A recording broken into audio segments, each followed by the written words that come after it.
이 채널은 여러분의 삶에 돌파구를 마련해 드리는 일일 브레이크스루 비디오 채널입니다. 오늘 영상에서는 거부 회피형 혹은 공포 회피형 애착 유형을 가진 파트너가 당신과의 소통을 완전히 차단하고 마음의 벽을 쌓아 올리는 이른바 돌벽 쌓기 상태에 있을 때 그들과 어떻게 효과적으로 소통할 수 있는지에 대해 구체적인 대화 스크립트 형식으로 깊이 있게 다뤄보려고 합니다. 이 내용은 저희 학교의 정규 과정 중 하나에서 발췌한 것으로 해당 과정에서는 실제 연인 관계에서 발생할 수 있는 50가지가 넘는 다양한 갈등 시나리오를 제시하고 각 상황에 맞춰 즉시 활용할 수 있는 상세한 대화 스크립트를 제공하고 있습니다.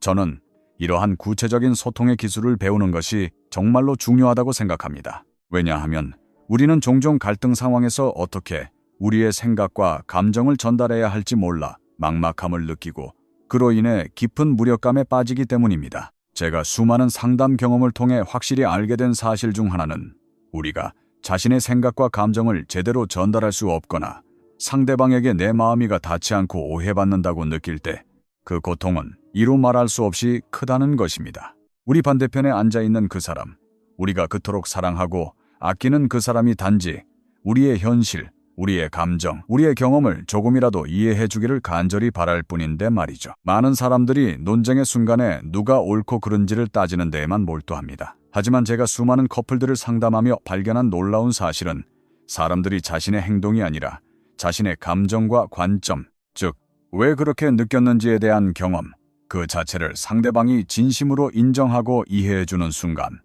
옳고 그름의 잣대는 창문 밖으로 던져버린다는 것입니다. 우리가 누군가를 사랑하고 아낄 때 우리는 그 사람과 정서적으로 가까워지기를 원합니다. 그리고 그 친밀감의 핵심적인 부분은 바로 당신은 내 내면의 공간을 이해하고 있나요?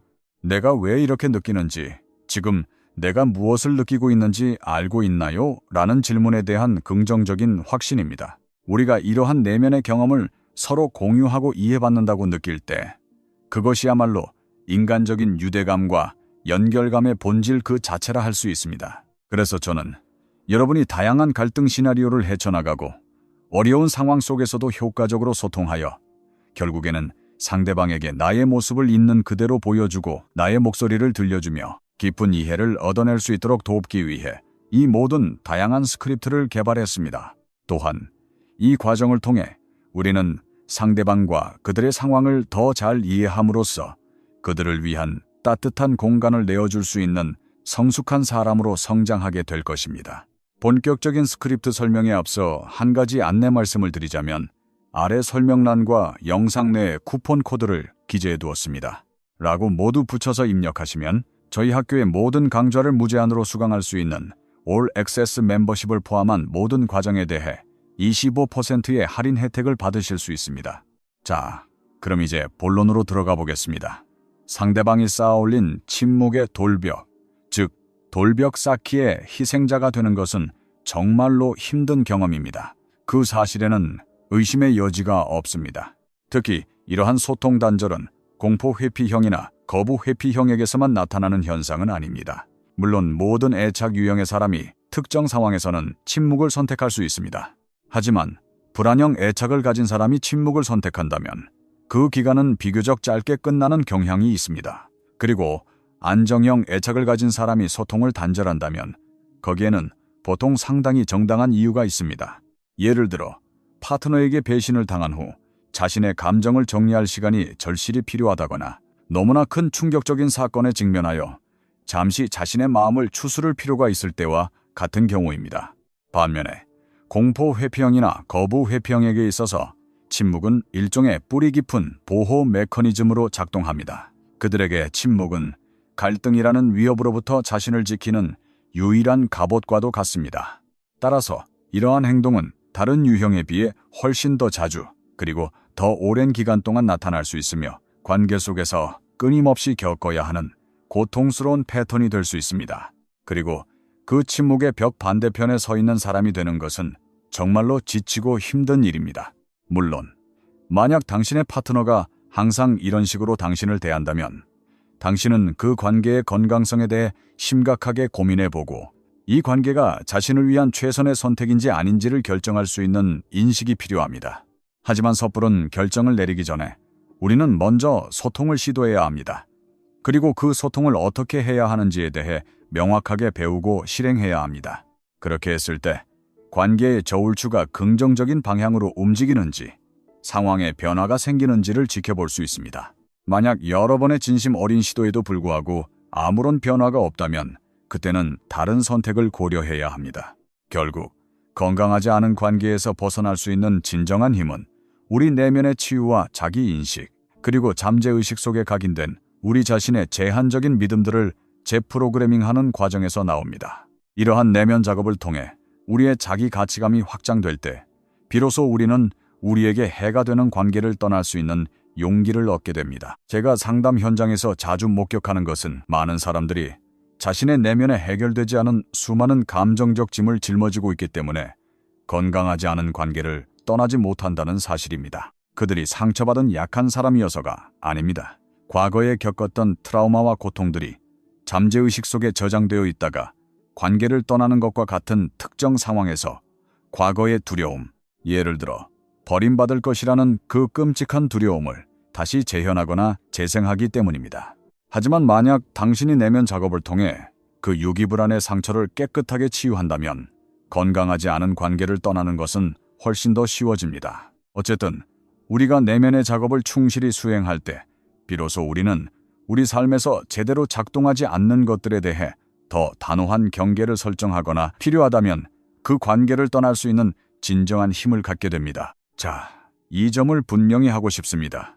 이 영상은 당신에게 침묵으로 일관하는 파트너와 무조건 함께 머물라고 말하거나 이 모든 문제를 해결하는 것이 당신의 책임이라고 말하는 영상이 결코 아닙니다. 이 영상은 당신이 먼저 관계에 대한 책임을 지고 이러한 패턴을 인식하며 건강한 소통을 위해 노력해보고 그로 인해 긍정적인 변화가 일어나는지를 확인하는 방법을 알려주기 위한 것입니다.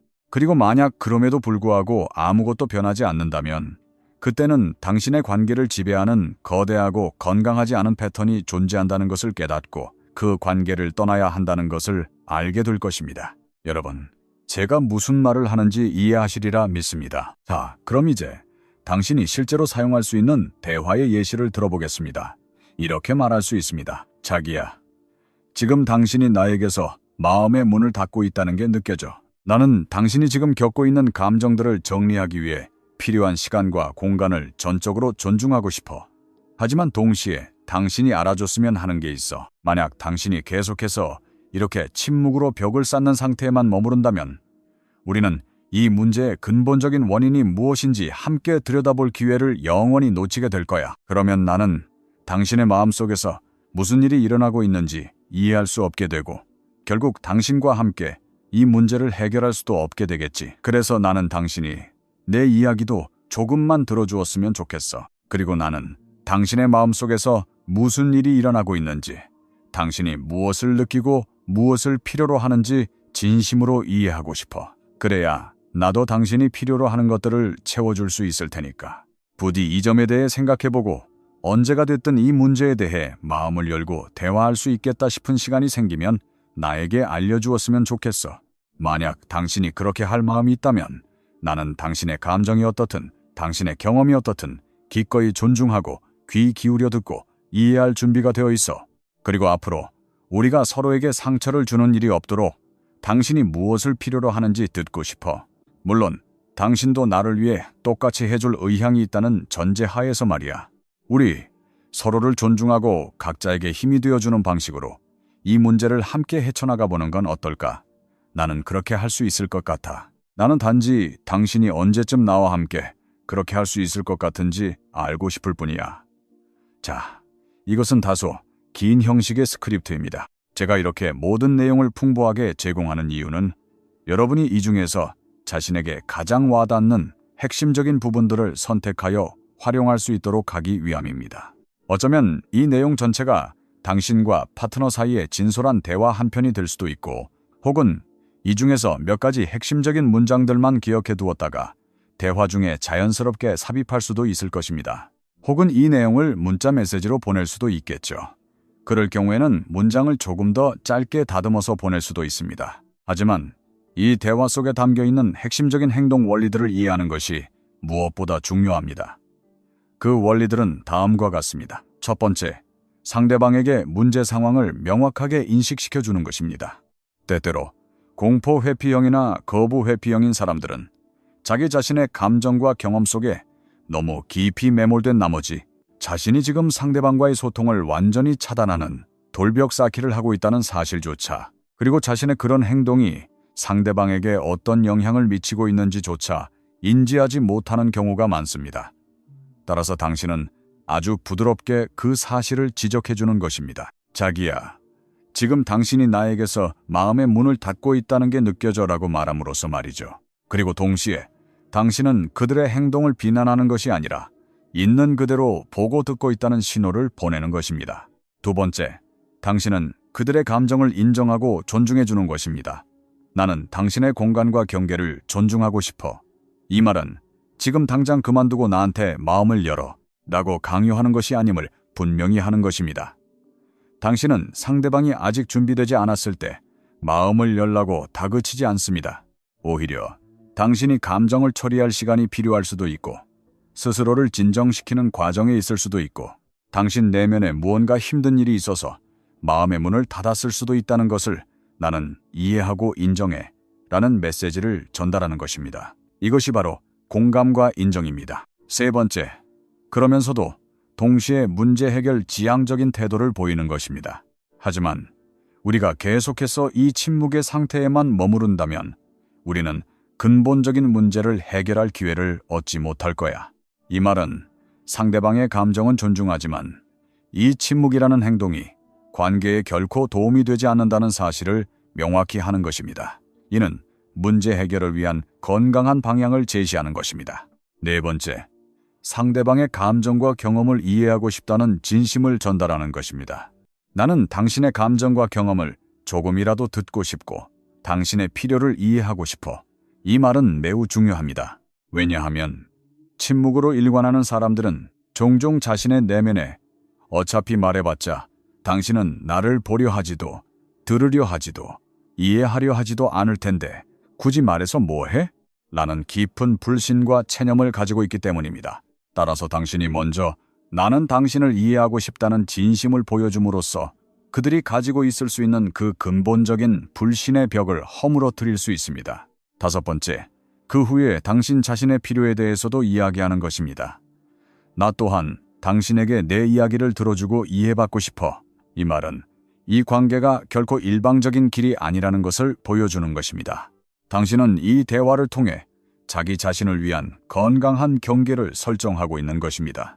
하지만 여기서 중요한 순서가 있습니다. 먼저 정서적인 연결감을 구축해야 합니다. 보통 두 사람 사이에 유대감이 형성되어야만 상대방도 당신의 목소리에 귀를 기울이게 됩니다. 만약 당신이 대뜸 다가가서 내 말 좀 들어봐 라고 말한다면 그것은 효과가 없을 가능성이 큽니다. 상대방은 이미 마음의 문을 굳게 닫은 상태이기 때문입니다. 사람들이 심리적으로 비활성화 모드, 즉 셧다운 상태에 있을 때는 먼저 두 사람 사이에 정서적인 유대감의 다리를 다시 놓거나 화해의 올리브 가지를 내밀기 전까지는 보통 우리의 말을 효과적으로 들을 수 없습니다. 왜냐하면 그들은 자기 자신의 내면에서 촉발된 감정의 소용돌이 속에 너무 깊이 빠져 있기 때문입니다.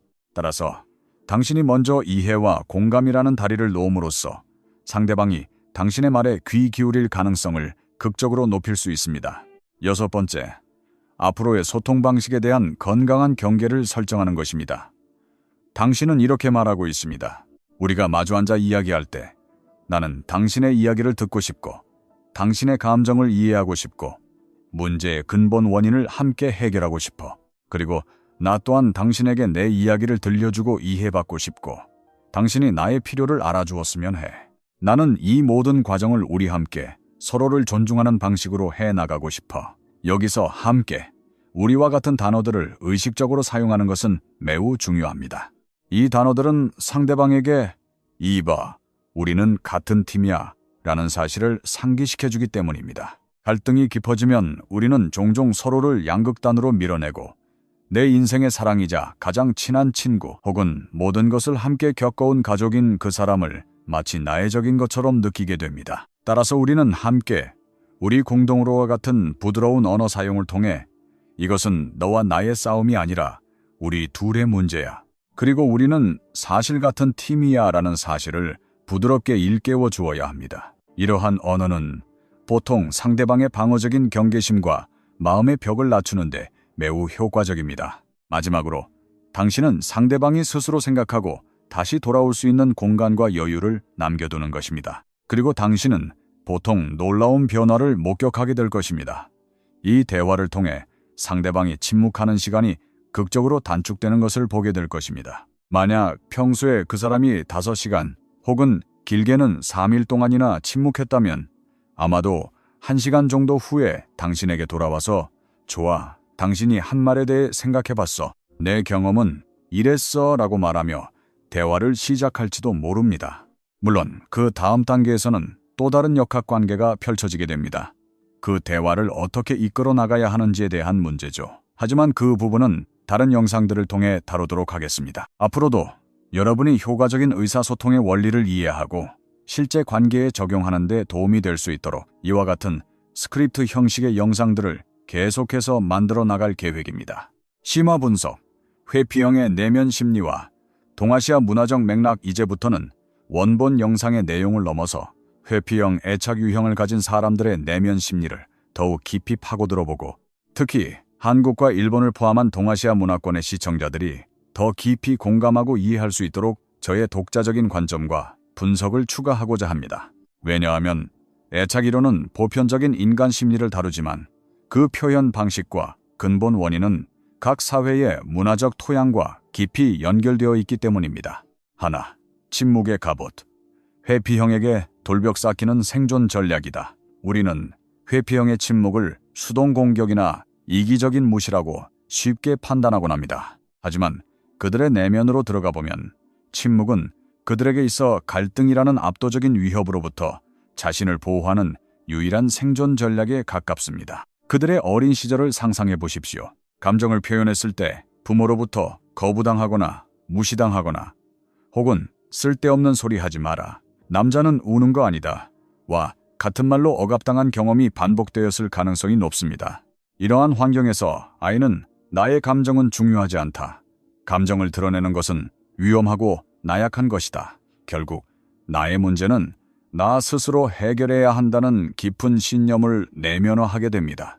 성인이 되어 연인 관계에 들어섰을 때 갈등 상황은 그들에게 어린 시절의 그 끔찍한 무력감과 거부의 공포를 다시 불러일으키는 방아쇠가 됩니다. 파트너가 감정을 호소하며 다가올수록 그들은 마치 거대한 파도가 자신을 덮치려는 듯한 극심한 압박감과 질식할 것 같은 두려움을 느낍니다.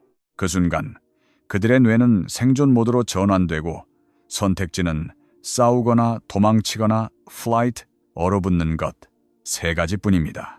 회피형은 여기서 얼어붙는 것을 선택합니다.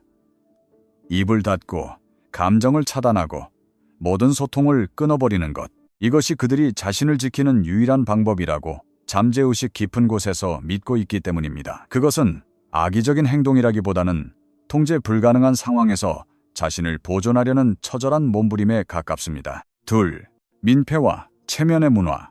동아시아적 침묵의 무게, 특히 한국과 일본 문화권에서는 이러한 회피적 성향이 더욱 강화될 수 있는 문화적 배경이 존재합니다. 바로 타인에게 폐를 끼치고 싶지 않다는 민폐, 미확, 메이와쿠. 문화와 사회적 관계 속에서 자신의 품위를 지키려는 체면 문화입니다. 회피형에게 자신의 부정적인 감정, 불만 혹은 욕구를 파트너에게 드러내는 것은 곧 상대방에게 감정적인 민폐를 끼치는 행위로 인식될 수 있습니다. 그들은 나의 힘든 감정을 털어놓음으로써 상대방을 부담스럽게 만들고 싶지 않다. 결국 해결되지도 않을 문제로 징징거리는 약한 모습을 보이고 싶지 않다고 생각합니다.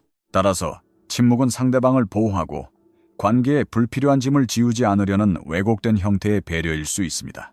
또한 체면의 관점에서 볼 때 갈등은 양쪽 모두의 체면을 손상시킬 수 있는 매우 위험한 상황입니다. 감정이 격해져서 해서는 안 될 말을 하거나 논리적으로 반박당하여 무안해지거나 혹은 자신의 밑바닥을 드러내게 될 수도 있다는 두려움이 큽니다.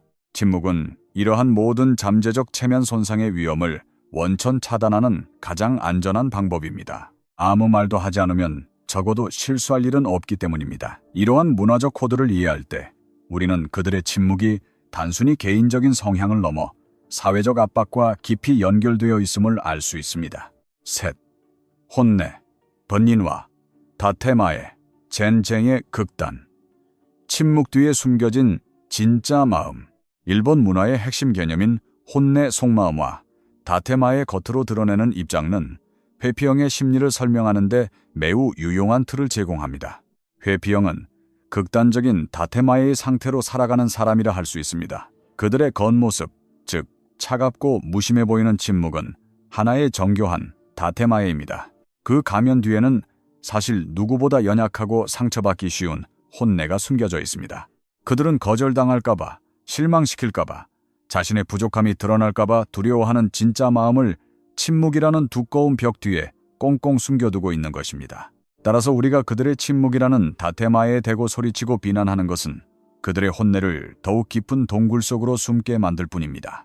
앞서 제시한 스크립트가 효과적인 이유는 그것이 상대방의 다테마의 침묵을 비난하지 않고 오히려 그 뒤에 숨겨진 혼내, 힘든 감정을 이해하고 싶다는 안전한 신호를 보내기 때문입니다. 당신이 침묵하는 데에는 분명 이유가 있겠지요. 나는 그 이유가 궁금하고 당신의 진짜 마음을 다치게 하고 싶지 않아요 라는 메시지를 전달할 때 비로소 그들은 아주 조금씩 동굴 밖으로 고개를 내밀 용기를 얻게 됩니다. 넷, 파트너가 해야 할 내면 작업, 나를 바로 세우는 용기. 마지막으로 그리고 가장 중요하게 회피형 파트너를 둔 사람 종종 불안형 애착 성향을 가진 경우가 많습니다. 이 반드시 해야 할 내면 작업에 대해 이야기해야 합니다. 상대방의 침묵에 고통받는 이유는 그 침묵이 나의 내면에 있는 버림받을지 모른다는 유기 불안의 상처를 건드리기 때문입니다. 상대방의 침묵을 나에 대한 거절, 나에 대한 애정의 소멸로 해석하며 극심한 불안에 휩싸이는 것입니다. 따라서 상대방을 변화시키려는 노력과 동시에 어쩌면 그보다 더 중요하게 우리는 우리 자신의 내면을 들여다봐야 합니다. 상대방의 반응과 상관없이 스스로를 진정시키는 법을 배우고 그 사람과의 관계가 내 세상의 전부가 되지 않도록 나 자신의 삶을 단단하게 구축해야 합니다. 취미를 갖고 친구들을 만나고 자신의 일과 성장에 집중하며 나라는 존재의 중심을 바로 세우는 것입니다. 이렇게 스스로의 힘으로 설 수 있을 때 놀라운 변화가 일어납니다. 더 이상 상대방의 침묵에 절망적으로 매달리지 않게 됩니다. 당신의 안정적인 에너지는 상대방에게 가해지던 압박감을 줄여주고 역설적으로 그들이 당신에게 더 안전하게 다가올 수 있는 공간을 만들어줍니다. 또한 당신은 관계의 변화를 기다리되 만약 상대방이 변화할 의지가 전혀 없다면 이 관계를 떠나서도 나는 충분히 행복할 수 있다는 건강한 자신감을 갖게 됩니다. 그것이야말로 진정한 의미의 관계 독립이며 건강한 관계를 위한 필수적인 토대입니다. 얼어붙은 강이 녹는 데에는 시간이 걸립니다. 회피형 파트너의 마음을 여는 것은 단 한 번의 마법 같은 대화로 이루어지지 않습니다. 그것은 마치 차가운 겨울강의 따스한 햇살을 꾸준히 비추는 것과 같습니다. 비난과 요구 대신 꾸준한 이해와 존중, 그리고 흔들리지 않는 당신 자신의 안정감을 보여줄 때 그 두꺼운 얼음은 아주 서서히 하지만 분명히 녹아내리기 시작할 것입니다. 오늘 영상은 여기까지입니다. 시청해주셔서 진심으로 감사합니다. 이 영상의 내용이 여러분의 관계에 실질적인 가치를 더하고 있다면 채널에 좋아요를 눌러주시고 주변에 공유해주시며 구독을 통해 저와 계속 함께해 주시길 바랍니다. 여러분의 작은 응원이 저에게는 큰 힘이 됩니다. 그럼 다음 영상에서 다시 뵙겠습니다. 이 채널은 여러분의 삶에 돌파구를 마련해드리는 일일 브레이크스루 비디오 채널입니다. 오늘 영상에서는 거부 회피형 혹은 공포 회피형, 애착 유형을 가진 파트너가 당신과의 소통을 완전히 차단하고 마음의 벽을 쌓아 올리는 이른바 돌벽 쌓기 상태에 있을 때 그들과 어떻게 효과적으로 소통할 수 있는지에 대해 구체적인 대화 스크립트 형식으로 깊이 있게 다뤄보려고 합니다. 이 내용은 저희 학교의 정규 과정 중 하나에서 발췌한 것으로 해당 과정에서는 실제 연인 관계에서 발생할 수 있는 50가지가 넘는 다양한 갈등 시나리오를 제시하고 각 상황에 맞춰 즉시 활용할 수 있는 상세한 대화 스크립트를 제공하고 있습니다. 저는 이러한 구체적인 소통의 기술을 배우는 것이 정말로 중요하다고 생각합니다. 왜냐하면 우리는 종종 갈등 상황에서 어떻게 우리의 생각과 감정을 전달해야 할지 몰라 막막함을 느끼고 그로 인해 깊은 무력감에 빠지기 때문입니다. 제가 수많은 상담 경험을 통해 확실히 알게 된 사실 중 하나는 우리가 자신의 생각과 감정을 제대로 전달할 수 없거나 상대방에게 내 마음이가 닿지 않고 오해받는다고 느낄 때 그 고통은 이루 말할 수 없이 크다는 것입니다. 우리 반대편에 앉아있는 그 사람, 우리가 그토록 사랑하고 아끼는 그 사람이 단지 우리의 현실, 우리의 감정, 우리의 경험을 조금이라도 이해해 주기를 간절히 바랄 뿐인데 말이죠. 많은 사람들이 논쟁의 순간에 누가 옳고 그른지를 따지는 데에만 몰두합니다. 하지만 제가 수많은 커플들을 상담하며 발견한 놀라운 사실은 사람들이 자신의 행동이 아니라 자신의 감정과 관점, 즉, 왜 그렇게 느꼈는지에 대한 경험, 그 자체를 상대방이 진심으로 인정하고 이해해주는 순간, 옳고 그름의 잣대는 창문 밖으로 던져버린다는 것입니다. 우리가 누군가를 사랑하고 아낄 때 우리는 그 사람과 정서적으로 가까워지기를 원합니다. 그리고 그 친밀감의 핵심적인 부분은 바로 당신은 내 내면의 공간을 이해하고 있나요?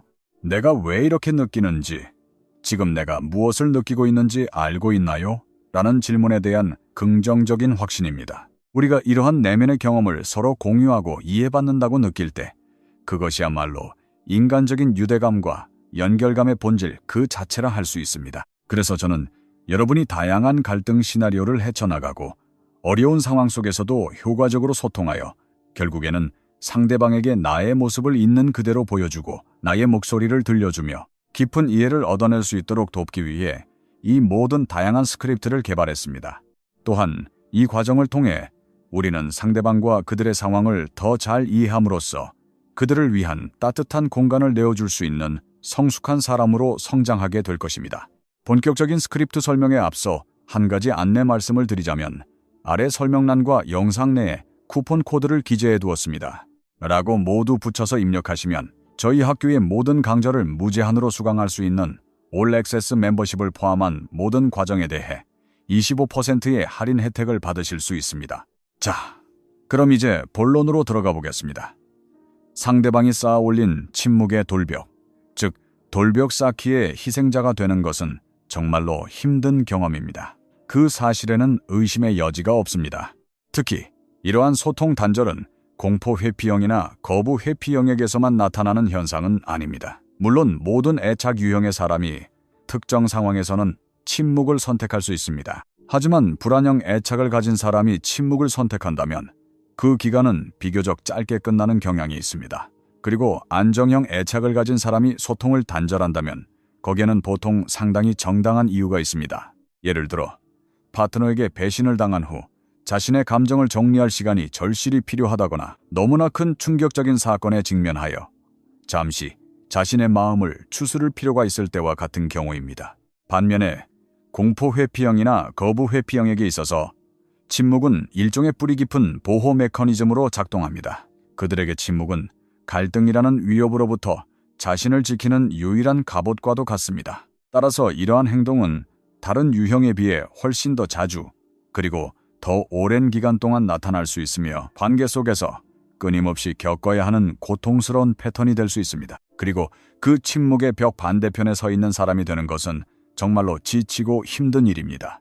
물론 만약 당신의 파트너가 항상 이런 식으로 당신을 대한다면 당신은 그 관계의 건강성에 대해 심각하게 고민해보고 이 관계가 자신을 위한 최선의 선택인지 아닌지를 결정할 수 있는 인식이 필요합니다. 하지만 섣부른 결정을 내리기 전에 우리는 먼저 소통을 시도해야 합니다. 그리고 그 소통을 어떻게 해야 하는지에 대해 명확하게 배우고 실행해야 합니다. 그렇게 했을 때 관계의 저울추가 긍정적인 방향으로 움직이는지 상황의 변화가 생기는지를 지켜볼 수 있습니다. 만약 여러 번의 진심 어린 시도에도 불구하고 아무런 변화가 없다면 그때는 다른 선택을 고려해야 합니다.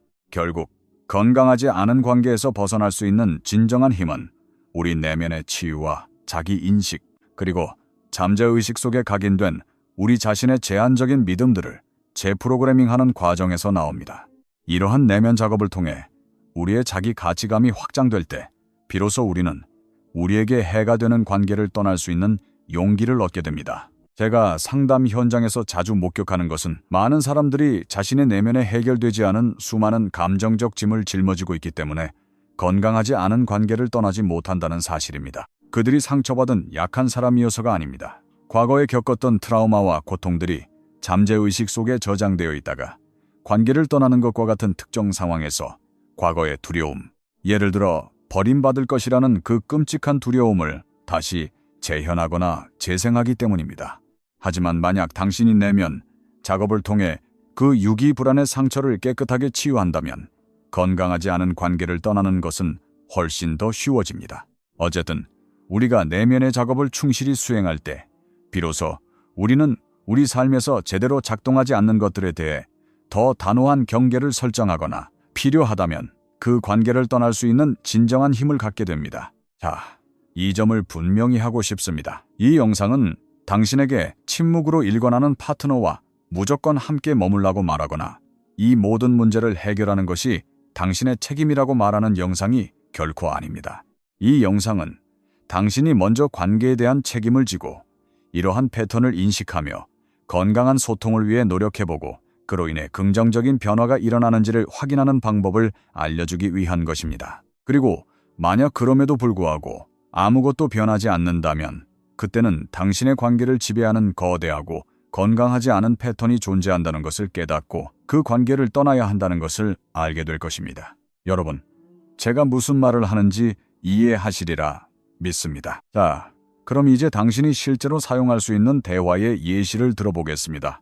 이렇게 말할 수 있습니다. 자기야, 지금 당신이 나에게서 마음의 문을 닫고 있다는 게 느껴져. 나는 당신이 지금 겪고 있는 감정들을 정리하기 위해 필요한 시간과 공간을 전적으로 존중하고 싶어. 하지만 동시에 당신이 알아줬으면 하는 게 있어. 만약 당신이 계속해서 이렇게 침묵으로 벽을 쌓는 상태에만 머무른다면 우리는 이 문제의 근본적인 원인이 무엇인지 함께 들여다볼 기회를 영원히 놓치게 될 거야. 그러면 나는 당신의 마음속에서 무슨 일이 일어나고 있는지 이해할 수 없게 되고 결국 당신과 함께 이 문제를 해결할 수도 없게 되겠지. 그래서 나는 당신이 내 이야기도 조금만 들어주었으면 좋겠어. 그리고 나는 당신의 마음속에서 무슨 일이 일어나고 있는지, 당신이 무엇을 느끼고 무엇을 필요로 하는지 진심으로 이해하고 싶어. 그래야 나도 당신이 필요로 하는 것들을 채워줄 수 있을 테니까. 부디 이 점에 대해 생각해보고 언제가 됐든 이 문제에 대해 마음을 열고 대화할 수 있겠다 싶은 시간이 생기면 나에게 알려주었으면 좋겠어. 만약 당신이 그렇게 할 마음이 있다면 나는 당신의 감정이 어떻든 당신의 경험이 어떻든 기꺼이 존중하고 귀 기울여 듣고 이해할 준비가 되어 있어. 그리고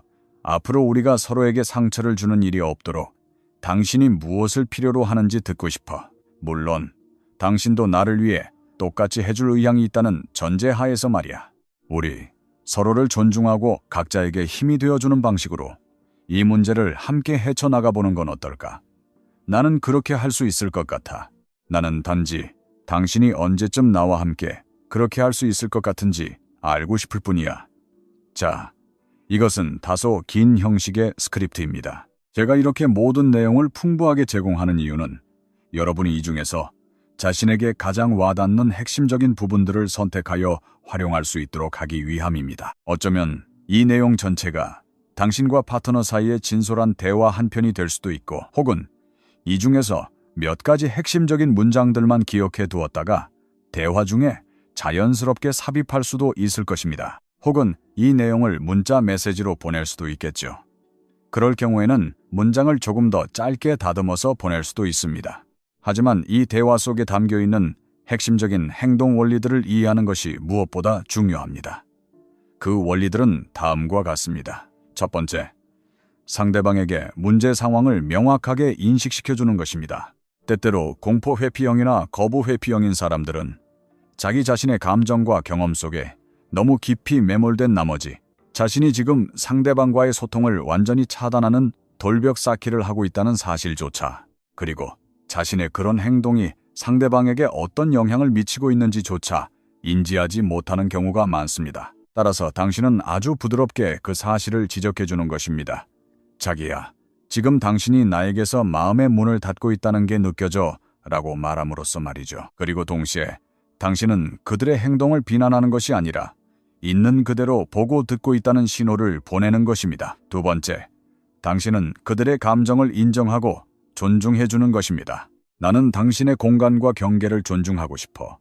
이 말은 지금 당장 그만두고 나한테 마음을 열어 라고 강요하는 것이 아님을 분명히 하는 것입니다. 당신은 상대방이 아직 준비되지 않았을 때 마음을 열라고 다그치지 않습니다. 오히려 당신이 감정을 처리할 시간이 필요할 수도 있고 스스로를 진정시키는 과정에 있을 수도 있고 당신 내면에 무언가 힘든 일이 있어서 마음의 문을 닫았을 수도 있다는 것을 나는 이해하고 인정해 라는 메시지를 전달하는 것입니다. 이것이 바로 공감과 인정입니다. 세 번째, 그러면서도 동시에 문제 해결 지향적인 태도를 보이는 것입니다. 하지만 우리가 계속해서 이 침묵의 상태에만 머무른다면 우리는 근본적인 문제를 해결할 기회를 얻지 못할 거야. 이 말은 상대방의 감정은 존중하지만 이 침묵이라는 행동이 관계에 결코 도움이 되지 않는다는 사실을 명확히 하는 것입니다. 이는 문제 해결을 위한 건강한 방향을 제시하는 것입니다. 네 번째, 상대방의 감정과 경험을 이해하고 싶다는 진심을 전달하는 것입니다. 나는 당신의 감정과 경험을 조금이라도 듣고 싶고 당신의 필요를 이해하고 싶어. 이 말은 매우 중요합니다. 왜냐하면 침묵으로 일관하는 사람들은 종종 자신의 내면에 어차피 말해봤자 당신은 나를 보려 하지도 들으려 하지도 이해하려 하지도 않을 텐데 굳이 말해서 뭐해? 라는 깊은 불신과 체념을 가지고 있기 때문입니다. 따라서 당신이 먼저 나는 당신을 이해하고 싶다는 진심을 보여줌으로써 그들이 가지고 있을 수 있는 그 근본적인 불신의 벽을 허물어뜨릴 수 있습니다. 다섯 번째, 그 후에 당신 자신의 필요에 대해서도 이야기하는 것입니다. 나 또한 당신에게 내 이야기를 들어주고 이해받고 싶어. 이 말은 이 관계가 결코 일방적인 길이 아니라는 것을 보여주는 것입니다. 당신은 이 대화를 통해 자기 자신을 위한 건강한 경계를 설정하고 있는 것입니다. 하지만 여기서 중요한 순서가 있습니다. 먼저 정서적인 연결감을 구축해야 합니다. 보통 두 사람 사이에 유대감이 형성되어야만 상대방도 당신의 목소리에 귀를 기울이게 됩니다. 만약 당신이 대뜸 다가가서 내 말 좀 들어봐 라고 말한다면 그것은 효과가 없을 가능성이 큽니다.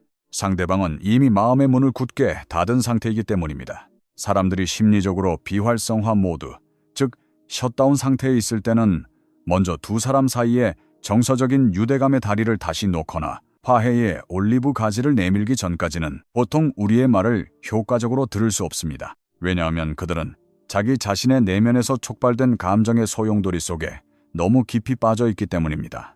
따라서 당신이 먼저 이해와 공감이라는 다리를 놓음으로써 상대방이 당신의 말에 귀 기울일 가능성을 극적으로 높일 수 있습니다. 여섯 번째, 앞으로의 소통 방식에 대한 건강한 경계를 설정하는 것입니다. 당신은 이렇게 말하고 있습니다. 우리가 마주 앉아 이야기할 때 나는 당신의 이야기를 듣고 싶고 당신의 감정을 이해하고 싶고 문제의 근본 원인을 함께 해결하고 싶어. 그리고 나 또한 당신에게 내 이야기를 들려주고 이해받고 싶고 당신이 나의 필요를 알아주었으면 해. 나는 이 모든 과정을 우리 함께 서로를 존중하는 방식으로 해나가고 싶어. 여기서 함께, 우리와 같은 단어들을 의식적으로 사용하는 것은 매우 중요합니다. 이 단어들은 상대방에게 이봐, 우리는 같은 팀이야 라는 사실을 상기시켜주기 때문입니다. 갈등이 깊어지면 우리는 종종 서로를 양극단으로 밀어내고 내 인생의 사랑이자 가장 친한 친구 혹은 모든 것을 함께 겪어온 가족인 그 사람을 마치 나의 적인 것처럼 느끼게 됩니다. 따라서 우리는 함께 우리 공동으로와 같은 부드러운 언어 사용을 통해 이것은 너와 나의 싸움이 아니라 우리 둘의 문제야. 그리고 우리는 사실 같은 팀이야 라는 사실을 부드럽게 일깨워 주어야 합니다. 이러한 언어는 보통 상대방의 방어적인 경계심과 마음의 벽을 낮추는데 매우 효과적입니다. 마지막으로 당신은 상대방이 스스로 생각하고 다시 돌아올 수 있는 공간과 여유를 남겨두는 것입니다. 그리고 당신은 보통 놀라운 변화를 목격하게 될 것입니다. 이 대화를 통해 상대방이 침묵하는 시간이 극적으로 단축되는 것을 보게 될 것입니다. 만약 평소에 그 사람이 5시간 혹은 길게는 3일 동안이나 침묵했다면 아마도 1시간 정도 후에 당신에게 돌아와서 좋아, 당신이 한 말에 대해 생각해봤어 내 경험은 이랬어 라고 말하며 대화를 시작할지도 모릅니다. 물론 그 다음 단계에서는 또 다른 역학관계가 펼쳐지게 됩니다. 그 대화를 어떻게 이끌어 나가야 하는지에 대한 문제죠.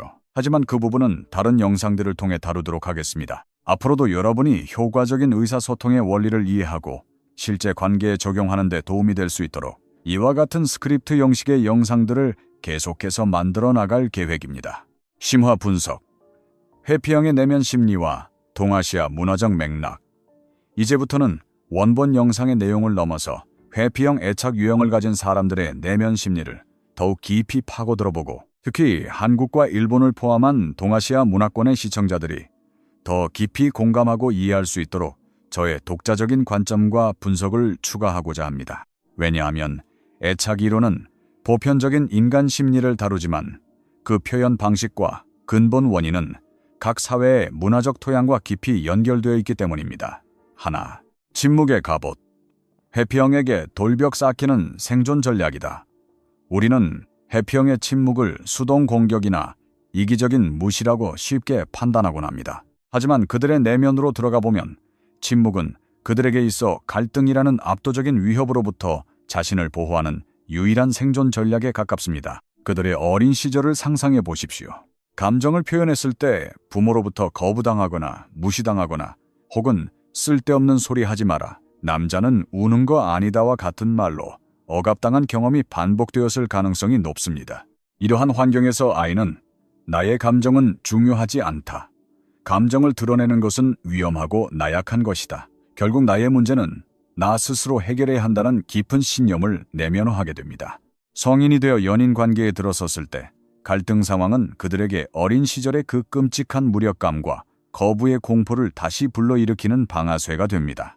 파트너가 감정을 호소하며 다가올수록 그들은 마치 거대한 파도가 자신을 덮치려는 듯한 극심한 압박감과 질식할 것 같은 두려움을 느낍니다.